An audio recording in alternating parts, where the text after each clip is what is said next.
Hi, my name's Wanda, and I'm going to channel. That means I allow love energy to pass through me, and it turns into vibration in my throat. And then there's an energetic exchange that happens. And today it's going to be with Ash. So this would be what I would call a private channeling session. So you can contact me if you want one of those. And if you're on YouTube, don't forget to press subscribe. Okay, so I'm just going to step aside, and we'll see what happens here with Ash. Okay.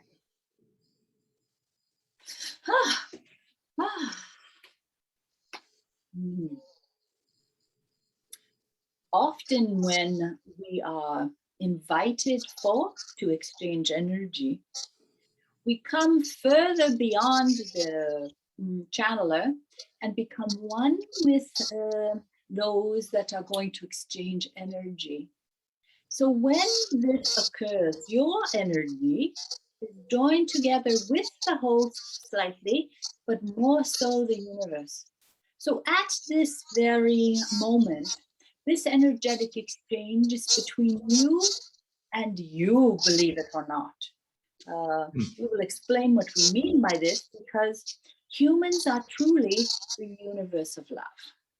You are energy. And at this moment, you are contained within your human body to have your human experience as it is. But right at this moment, you are energy having a conversation with other energy. So now things have changed for you. Just in this moment, things have changed. It is no longer about your surroundings, your success, your intellect. Right now, it's about becoming one with energy. In order to do that, it's important for you to let go of your notions, your ideas about what the universe is, what energy is. All of these ideas that you have heard about are not really to be considered during this exchange because part of them have been filtered through other humans and their interpretation of energy. So they may not apply to you at all, nor may they be true for your experience. So at this moment, it's about becoming as pure as you can. And to become as pure as you can, it is about letting go of your life, your very life that you are sitting in right now. And if you were to feel your fingers, you feel as if you're really real. That this experience is the most important. It's very valuable, and it's your number one concern. And yet, right now, we are telling you it's really not your highest concern. Although you have a physical body and stories of this lifetime, it's not your greatest concern. Your greatest concern is getting back in the flow of your family, your energetic family, which we would often call your home, your true home. You visit Earth, fine, but your true home is not here. And you are energy, and you are able to join with this energy because it's familiar to you. You've been with it before, and it is your family. So this energy is truly not about one human being coming forth to have a great conversation with you. This is about your family coming together to reflect back to you what you already know, but sometimes forget because you get out of alignment and you get caught up in the human life. Not just you, but human life is very exciting. It's very interesting. It's heavy. It's fun and it's awful, but it's all consuming. So that is part of the human experience. What can you remember of your family and your home when you're being all consumed with the human experience? Not very much most of the time. And yet here you have called forth this energetic exchange because you are saying, I want to remember my family. I want to remember my home because I have a very vague and small notion that there's more going on in life than I can see, and feel, and I know about. There's something beyond my grasp. And I wish to at least hear the story about it. I might not be able to go there all of the time myself, but I wish to hear the story about it, that it exists. And possibly at some time or date, I will again fall into my family and my home. But if I can't experience it right now and recall it, I still want to know about it. Even if it's a story tale to you, you still want to hear the story. For the old stories you see are sometimes the truest stories. They're the ones that go from human to human to human, from age to age to age. Sometimes they're the real stories because they're not any longer talking about physical possessions or knowing or knowledge, because each generation, you see, learns and knows different things, but there's a story that's consistent through time. These are the truths that you yourself are seeking. You are looking for a thread of truth within the mountains of information. And that's your nature and the nature of many others, how to find the real truth without digging to the ends of the earth, you see, because by then your life will be finished and you'll have to start all over. So there's a part of you that's very scientific and knows if this thing was said in this place by these humans, and again in another place by other humans, and they don't know one another, and somewhere else, many, many decades later, you have an idea that this is the real truth. So the real truth is that you all come from your family, your home, the energy, we call it the universe of love. And parts of you remember the story, but you call it different things. You call it many different things by many different names, and yet it's the same. It's the feeling within you that you belong somewhere, that you belong, and that if your physical body were to fall away, that the energy within you would still survive. You all have this strange notion that when, not all of you, many of you know and believe strongly that when your physical body ends, you somehow survive. That's what this energetic exchange is about. You are wondering if this is true. Are the old tales true? Is there some shred of truth within them all? We are confirming with you that the inner part of you and all others, through all of the decades before you were able to communicate one another the way you do now, the story still made it. They made it through from back then to now. They've just used different words. So, what do you think of all of that? That's a very, very large story. It's not meant just for you, it's meant for others who are wondering this as well. Mm. Yeah, it's very much kind of the overarching concept of of all the things we've been talking about. So I don't dispute any of that. I guess for me, recently I've just been trying to allow. We've had discussions in the past of, what should I do about trying to do this, that, or the other, and you said there's no do, it's just allowing and releasing. So I've been working on that, trying to just let not focus on trying to achieve something specific, but just let the day unfold. And this is sometimes difficult to do, yes? Um, yeah, for somebody that's task focused, it's more difficult. And you would like to know how things will end up. If I do this and this and this, it'll end up here. But if you are living moment by moment, you really don't know if anything's going to be completed.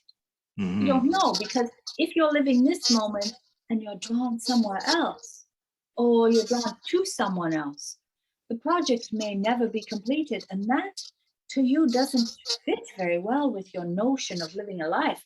Your notion is to set forth a task and complete it. Ah, there you are. Very good. And clap your hands like this. But what if you were being led all around in every direction and never really finished the tasks? That would be a terrible thing for you, wouldn't it? Um, yeah, depending on where, I guess the journey counts for something, but The journey counts for everything. mm, The journey counts for everything. The end results, I hate to tell you, because it's a long time in your life you've been living like this, the results don't matter at all, for they will dissolve.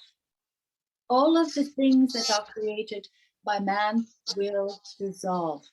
The things that carry on are of the earth. So all of the time and energy that humans put into things, and they make your life very interesting, and there's lovely things around, and you can open doors and walk in places, but they will all disappear in time. The only thing that really will be continued will be these thoughts, these connections with other humans, this energy. And energy is created human to human. There's a certain amount of energy that goes into a project that is made and completed, but not as much energy as between humans having an energetic exchange. This is truly where you will find your greatest contentment.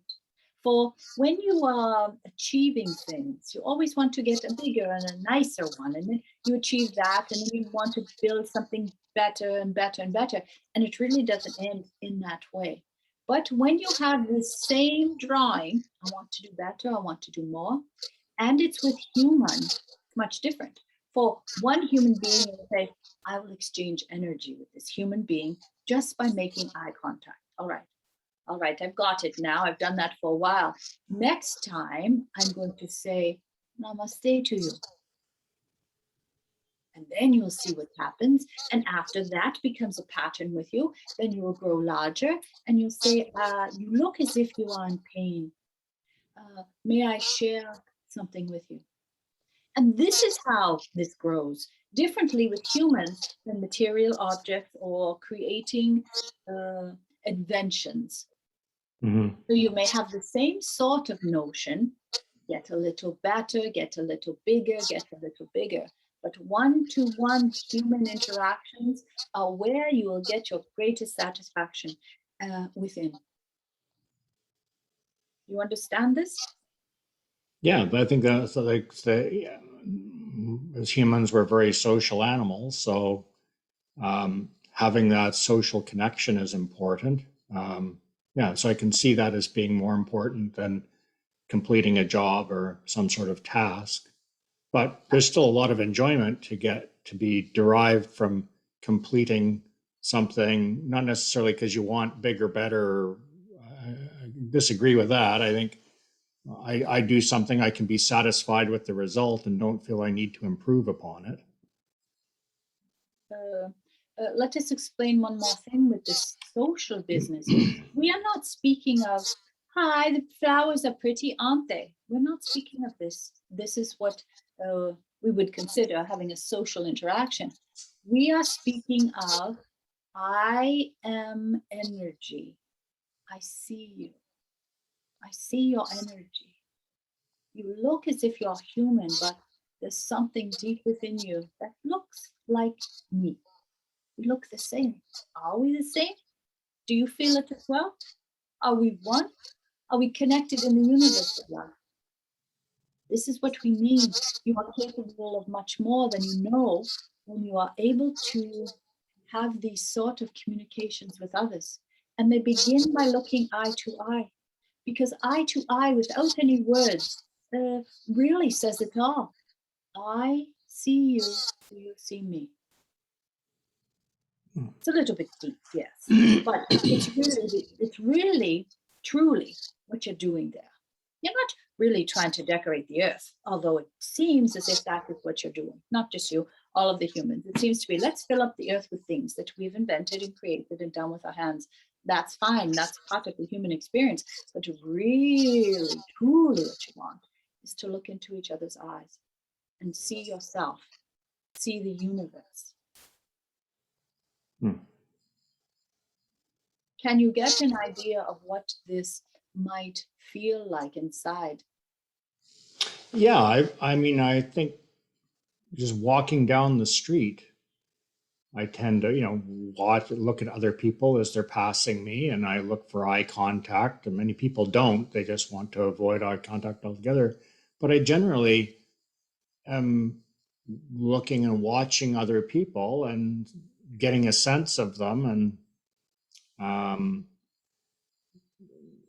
I try not to just judge just by looking at them, but just kind of be open to them and see what they do. And I guess I get some sort of feeling from them of where they are. Some people I don't want to engage with because it just feels like negative energy that feels repulsive to me. But Yes. others, I would feel like more inclined to say hello to or whatever. So this part of you within that wishes to greet other human beings, it's important for you also to understand that is the greeting for yourself. So the humans that you meet are mirrors of you. We're taking you somewhere a little bit further than you have gone before. So when you're meeting their eyes, you're saying, you are me, I am you. We Hmm. are one. When you get to this place, things are much different in your world. Yeah, I think if everybody could, I guess, completely believed in that philosophy, then there would be less division for sure. But what I see is people acting out in violent ways or irrational ways to me, and I don't feel very connected at them at all. I think to myself, okay, that's their decision. Give them the respect of doing what they want, but I choose to have nothing to do with it. I'm disengaging. So Yes. yeah, I don't feel in any way connected to them. What if So there, I feel like I'm separating myself from them because I don't agree with what they're doing. yes, what if there's a part of you that is the same? A little part within you that is violent or angry or distant. Now, that's not a place you like to go because you like to consider yourself a nice human being. But what if there's a small part inside you that is the exact same as that?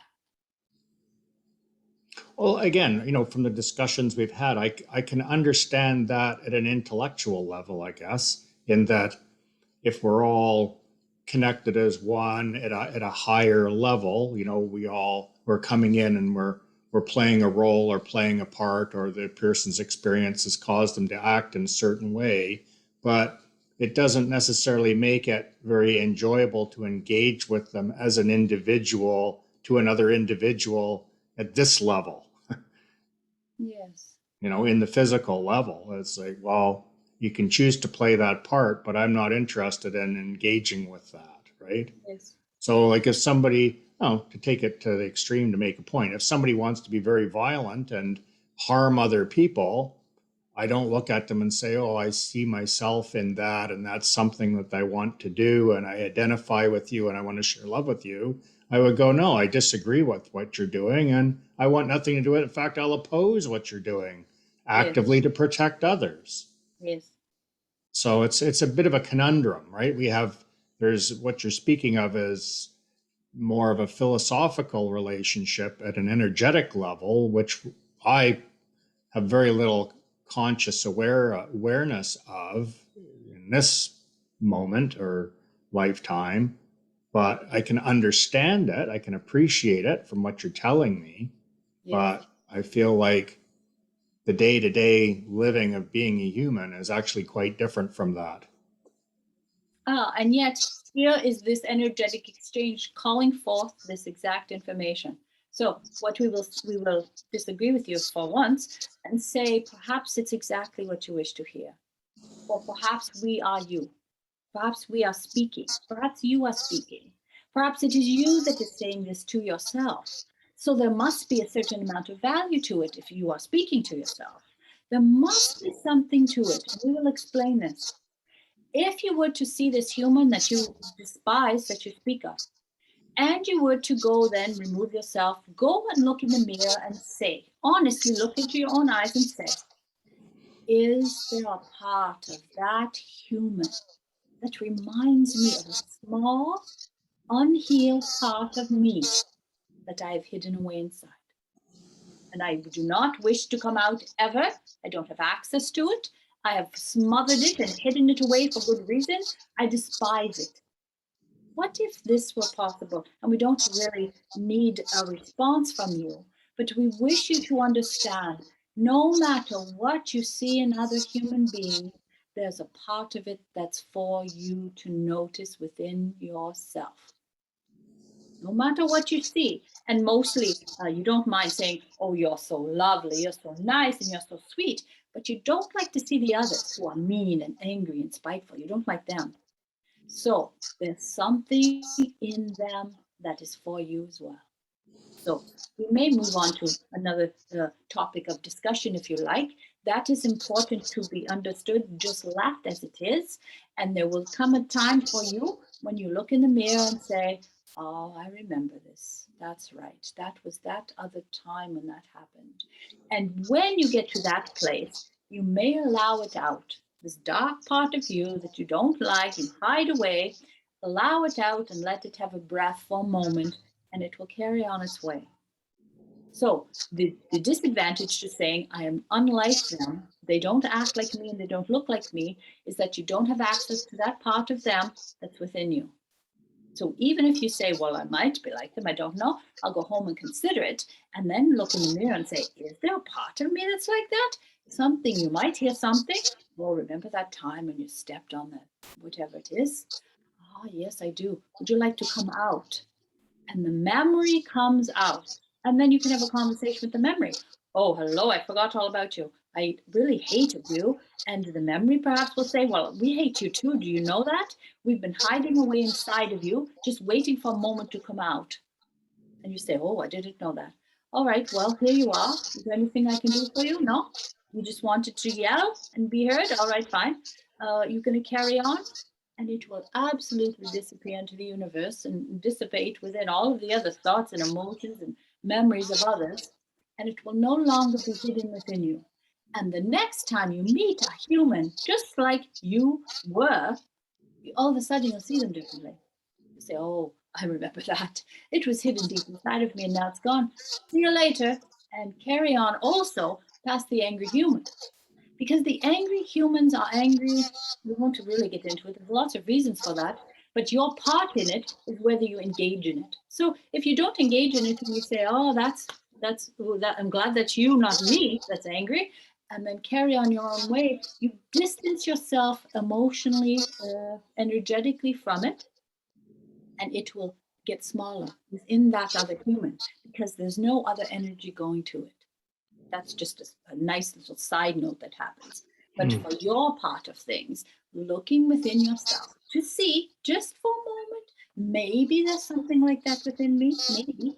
That's all you can say is maybe. You don't have to say yes or no, but just consider the thought. Hmm. Yeah, it would depend on circumstance, I think. But I mean, some things are just so violent and illogical actions against things, or taking a stand. I see it as thinking driven from emotion rather than by some sort of reason or logic to it. People are just reacting emotionally to some event and carrying out something.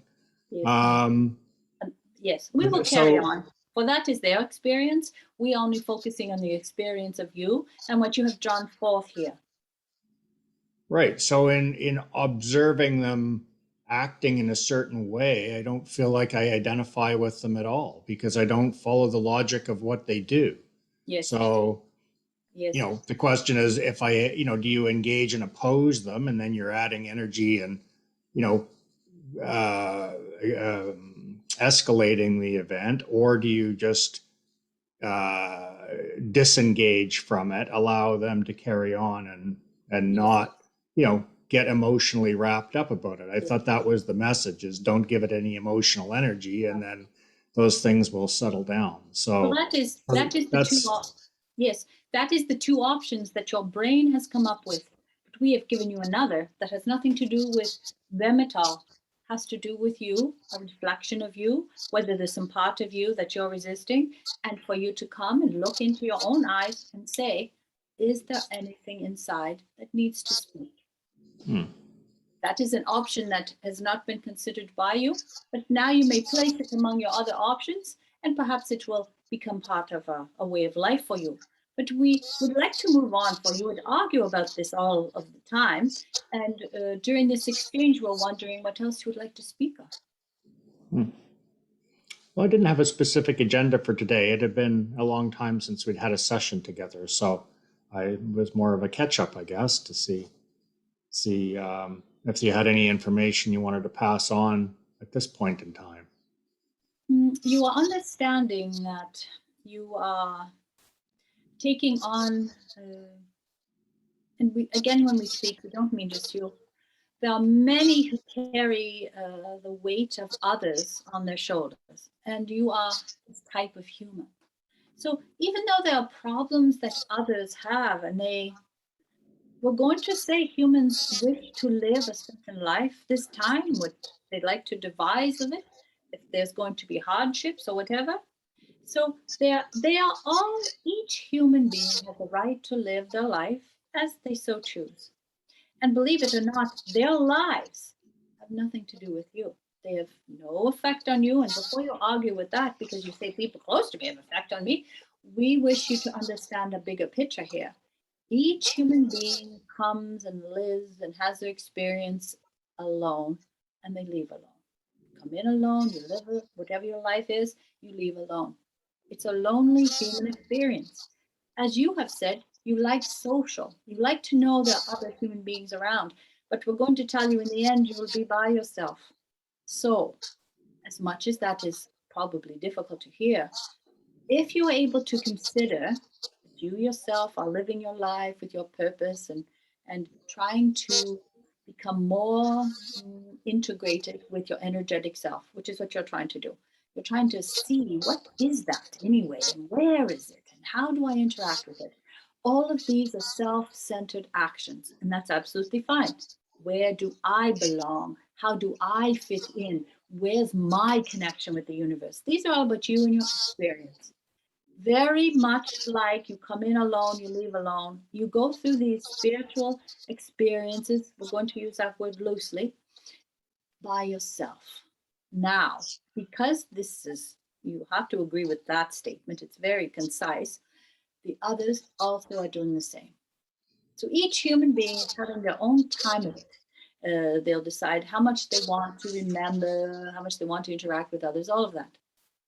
Now, for someone like you, you've been told it's very bad to be selfish. You must take care of others. You must take care of those weaker than you, smaller than you. It's your societal laws. You must do all of these things. So you come in with a great heavy book of rules. And they're hanging really around you. They've become so much a part of you, you're not sure where you begin and they end. So you yourself are rule based, fair based human. This is the way other humans have said, this is the best we can hope for humans. Give them rules to take care of one another and they will do it. But we wish to remind you you're doing all of this alone. And there's nothing wrong with that. So, as much as it's fine to be nice to one another, remember that you're on your own journey, as the others are. Mhm. So, when they're all on their own journeys, that means you don't have to carry their journeys around your neck because you have a rule book that says you must. It's time for you now to decide and look within yourself and say, do I need to carry the weight of the world? Do I need to be taking care of those who can't take care of themselves? Do I need to protect those who can't protect themselves? Maybe yes, maybe no is your answer. But it's important for you to know you get to decide. Just because society gives you a rule book, it doesn't mean you have to follow it. It means it's one of your choices. You can look through it, you tear out pages, keep some pages, do whatever you want with it. But it's important for you to know it's up to you to decide what rules you must follow, not because others have told you it, just because of who you are, but you must follow these rules to be a good member of society. This weighs heavy on you and many others. To be a good member of society is filled with heaviness and disconnection because it takes you into your brain. And your brain says, what's a good member of society? This, this, this, this. It doesn't connect with energy and say, energy, what is it you wish for me? What role should I play here? And this is a higher calling, it's higher information. It's not humans getting together to think of good rules.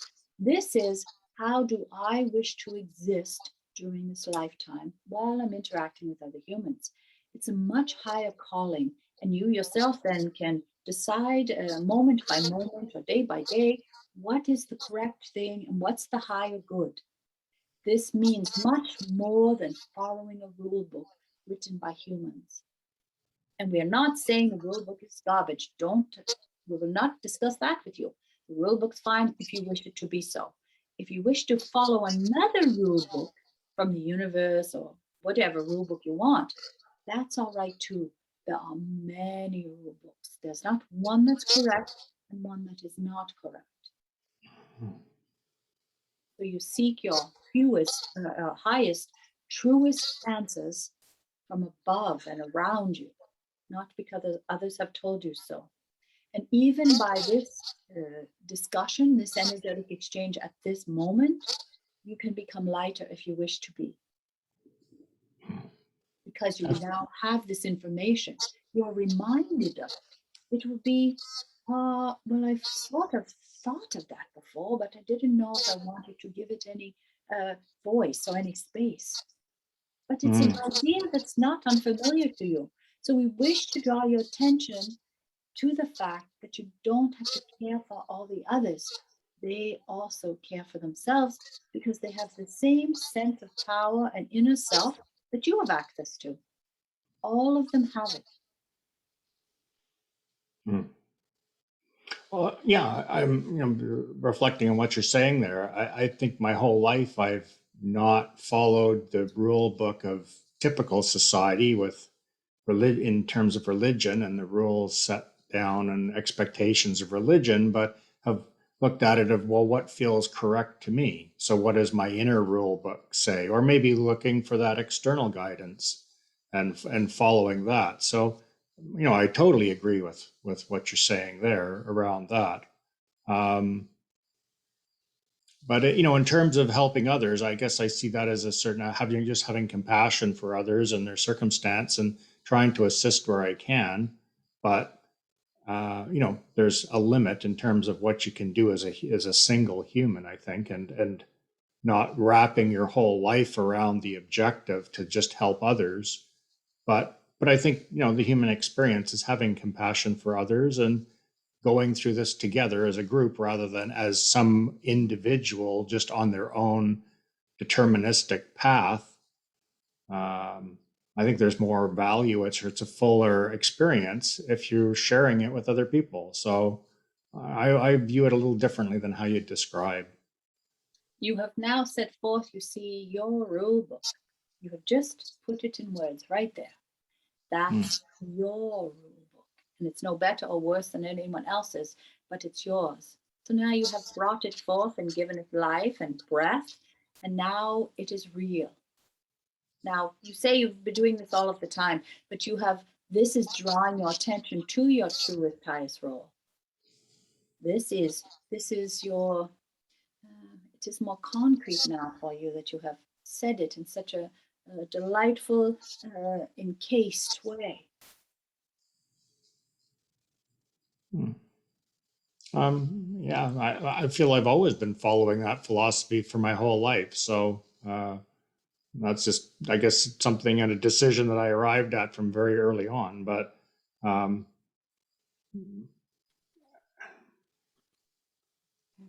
I guess in that, again, other people could choose to live a very self-centered, materialistic lifestyle, which I don't identify at all. And yeah, and that's entirely their choice to do that.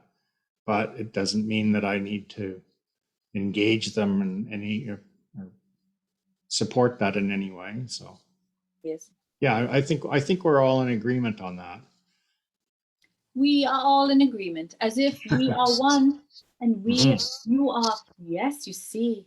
So you understand now that this is you that's speaking. It's you that's reflecting back to yourself. And that's the wisdom in it. You know what you need to hear most. Mm. let us conclude our energetic exchange. Very good. All right. Namaste.